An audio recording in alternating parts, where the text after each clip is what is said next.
Sabe, eu não posso ficar torcendo. Por que que a Angela Merkel pode ficar 16 anos no poder e Daniel Ortega não? Por que que o Felipe González aqui pode ficar 14 anos no poder? Qual é a lógica? Temos ódio à ditadura, ódio e nojo. Amaldiçoamos a tirania aonde quer que ela desgrace homens e nações, principalmente na América Latina.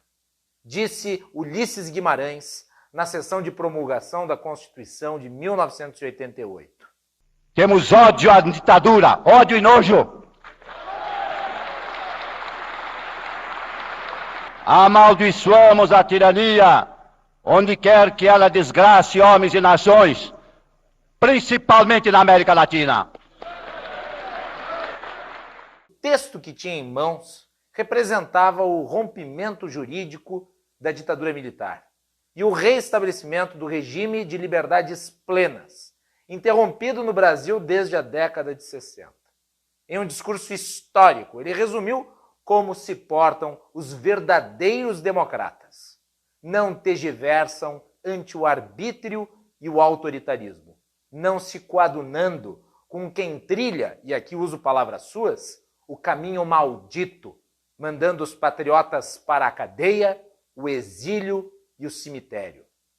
Traidor da Constituição é traidor da pátria, conhecemos o caminho maldito. Rasgar a Constituição, trancar as portas do Parlamento, garrotear a liberdade, mandar os patriotas para a cadeia, o exílio e o cemitério. No poder desde 2007, o esquerdista Daniel Ortega chegou ao comando da Nicarágua com o objetivo de ali se eternizar.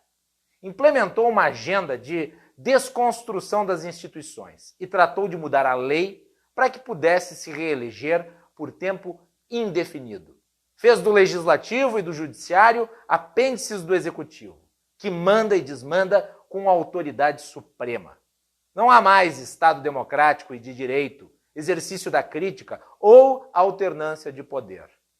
O sufrágio universal da Nicarágua é uma fraude desde a raiz, uma vez que o Conselho Supremo Eleitoral, órgão que regula os pleitos, é um aparelho a serviço do sandinismo. A última eleição foi eivada de denúncias de irregularidades. Segundo a organização independente Urnas Abertas, a abstenção no país superou 81%, contrariando a informação oficial de que 65% do eleitorado havia comparecido. Em nota oficial, o governo americano, por meio do presidente Joe Biden, acusou Ortega de organizar uma eleição de pantomima. Nos últimos meses, o país enfrenta uma nova onda de repressão. Desde maio, 40 líderes oposicionistas foram presos, dentre eles 7 possíveis candidatos a presidente. A escalada autoritária levou o Conselho Permanente da Organização dos Estados Americanos a aprovar uma resolução que, abre aspas, condena inequivocadamente a prisão, perseguição e restrições arbitrárias impostas aos candidatos presidenciais, partidos políticos e meios de comunicação independentes que pediram libertação imediata dos candidatos presidenciais e de todos os presos políticos. Fecha aspas. Diante desse ataque violento aos direitos humanos fundamentais, o que se espera é o repúdio uníssono de todos aqueles que se dizem democratas. Mas há quem, diante de uma situação dessas, revele a sua verdadeira natureza.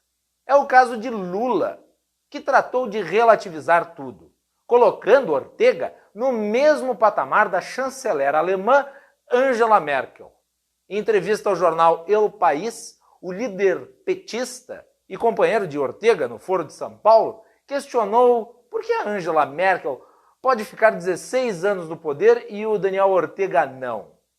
Não é o caso aqui de lhe explicar a diferença fundamental entre regime parlamentarista e regime presidencialista.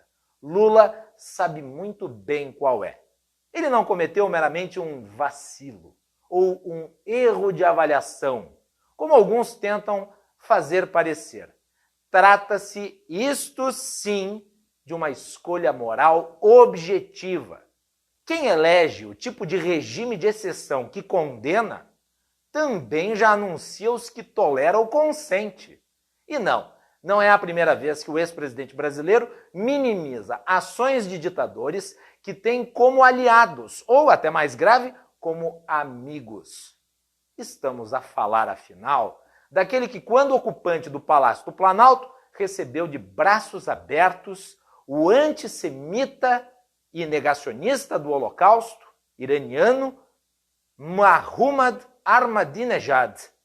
Se doutor Ulisses amaldiçoava a tirania aonde quer que ela desgrace homens e nações, Lula passa pano para ela, desde que aliada com a sua ideologia e visão de mundo.